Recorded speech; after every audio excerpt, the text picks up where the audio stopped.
যে দুঃখের মধ্যে ব্যান্ডেজ লাগাইতেছি গাইস, ওকে। কারণ আমার দুঃখ কেউ বুঝে না। কেউ কেউ বলবে আরে আপনি তো ফুলদানির মধ্যে কি জানি লাগাইতেছেন। আরে ভাই, যা দেখা যায় তা কি কখনো সত্যি হয়? এই যে ধরেন রাস্তাঘাটে কি হয়, আমি যখন কোনো কিছু কিনে আনতে যাই, মানুষ আমার ইজিলি 20 টাকা ধরায় দেয়, তাও এটা চিরা 50টা ফুটা।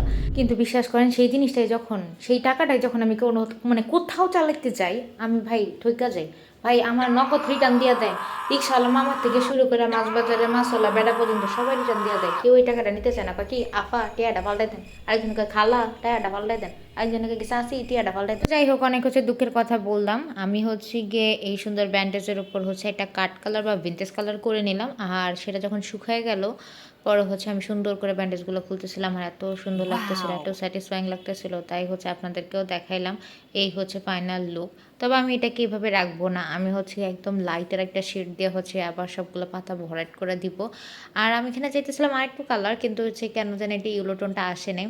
তো ইয়েলো টোনটা কম হয়ে গেছিলো। তো যাই হোক, আমি এখানে একটু ব্রাউন টাইপের একটা শেড ইউজ করছি। আর এই যে এটা ফুলদানির ফাইনাল লুক, কিছুটা লাইন আপ করে নিয়েছি, আর গোল্ডেন ডাস্ট ইউজ করেছি। কেমন হয়েছে জানাবেন। আজকের মতো এই পর্যন্ত, সবাই ভালো থাকবেন।